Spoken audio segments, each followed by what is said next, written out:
Tres.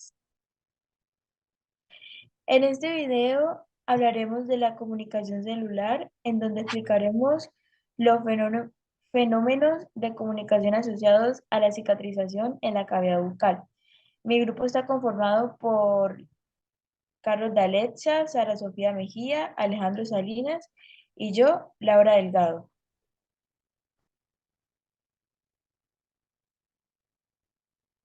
En la comunicación paracrina, la célula A es secretora a los factores de crecimiento que actúan sobre las células cercanas.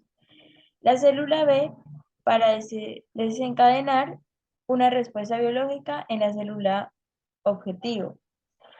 La célula A es una célula secretora que produce y libera los factores de crecimiento, mientras que la célula B tiene receptores específicos para los factores de crecimiento liberados para la célula A. Un ejemplo común de comunicación paracrina es la interacción entre las células del sistema inmunológico durante una respuesta inflamatoria. El mecanismo de transporte que utiliza esta comunicación eh, de los mensajeros químicos como factores de crecimiento, que son producidos por la célula A en la comunicación paracrina, involucrada su liberación al espacio extracelular mediante exocitosis y su difusión en el espacio extracelular, donde pueden interactuar donde la célula B, que tiene receptores específicos para los factores de crecimiento.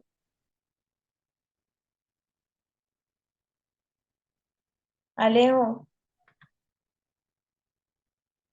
Ok.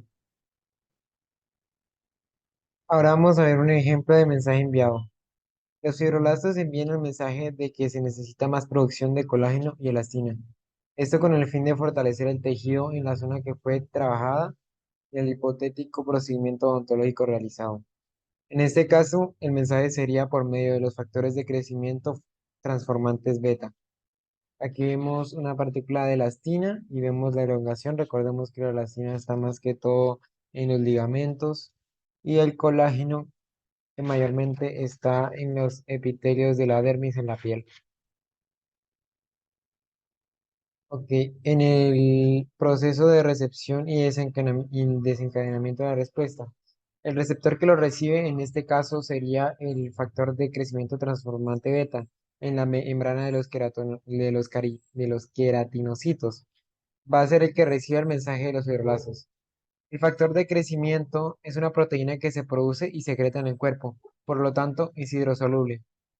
Esta puede unirse a proteínas y lípidos de membrana, lo que le permite interactuar con células específicas y desempeñar su papel en diversos procesos biológicos como mensajero químico. Ahora vamos a ver cómo se desencadena la respuesta. Pues ya vemos que como es hidrosoluble, esta no va a entrar a la membrana, sino que va a estar receptada por otras proteínas que van a estar en la membrana y van a hacer el procedimiento. Entonces, la unión de los factores de crecimiento transformantes beta va a ser al receptor del mismo en la membrana celular de los queratinocitos. Este va a activar la vía de señalización de SMAD. Los SMADs forman una familia de factores de transcripción que activan e inhiben la transcripción de genes, influyendo en aspectos clave como el desarrollo embrionario de los bebés, la regeneración de tejidos y la respuesta inmunitaria. Estos son una vía parecida a los receptores de actividad asociados a proteína G, ya que una molécula activa o interacciona con otras. Estas a su vez activan a otras y así sucesivamente en lo que se conoce como un efecto cascada, por lo cual los receptores de actividad que son asociados con SMAD van a tener un efecto en cadena. Todo esto lleva a la transcripción de genes específicos involucrados en la producción de colágeno y elastina. La célula transmite la señal a través de la activación de factores de transcripción. En este caso, el factor de transcripción va a ser a través del proceso de síntesis de proteínas. Entonces, aquí adelante podemos ver el proceso de síntesis de proteínas. Primero vamos a tener la replicación del ADN. Después el factor de transcripción va a llegar a lo que sería el operón del ADN y se va a abrir la hebra. Se va a hacer la transcripción y se va a formar el ARN mensajero y el ARN mensajero va a ir a la subunidad mayor del ribosoma. ¿Qué hace la subunidad del ribosoma? Lleva el codón. Entonces va a llegar el ARN de transcripción que va a estar dentro del citoplasma y va a ser la cadena de lo que sería la proteína para después irse al aparato de Golgi, donde se va a madurar, por así decirlo, la proteína y se va a hacer más específica a la necesidad que se tenga. Ok. Esos factores de transcripción se unen a los elementos reguladores de los genes involucrados en la producción de colágeno y elastina, lo que resulta en una mayor producción de esos componentes. Entonces, ya para finalizar, en lo que sería en el proceso de cicatrización, tenemos una pequeña síntesis del hablado. El nombre de la célula emisora o célula A va a ser fibroblasto. El mensaje va a ser que se necesita más producción de colágeno y elastina para sellar lo que sería la herida. El receptor va a ser el receptor de membrana que va a estar asociado con el factor de crecimiento en transformante beta, que va a estar el receptor en los queratinocitos. La traducción de la señal va a ser la traducción del mensaje, se da por la vía de señalización de SMAT. Activa la producción de colágeno y elastina, traduciendo en un proceso de cicatrización por medio de la interacción de fibras estructurales. Recordemos que las fibras estructurales son las ya mencionadas a través de toda la exposición, que serían el colágeno y la elastina, la matriz hidratada que estaría formada por el líquido intersticial y y por los proteoglicanos, y la matriz adhesiva que estaría eh, relacionada con la fibronectina y con la laminina, dependiendo de qué tejido o qué zona del tejido estemos hablando.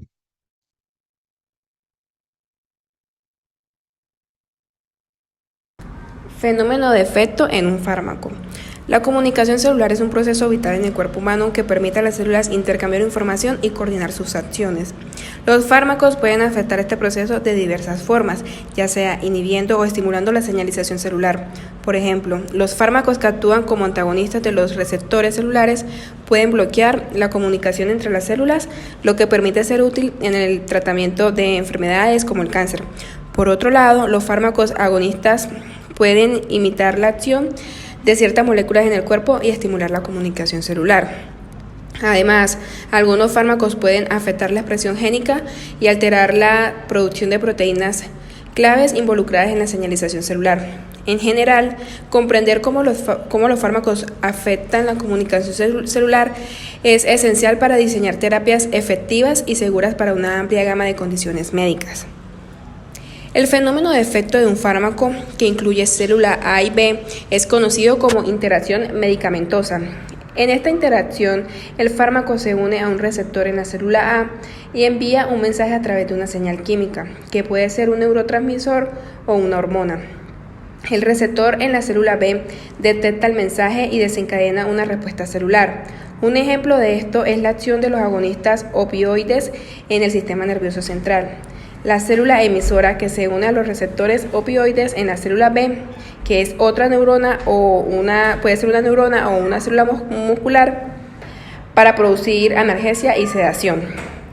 En este caso, el mensaje enviado es la activación del receptor opioides en la célula B, que traduce la señal en una respuesta celular. La respuesta depende del tipo de célula B y puede ser la inhibición de la liberación de neurotransmisores o la apertura de canales iónicos para permitir el flujo de iones a través de la membrana celular.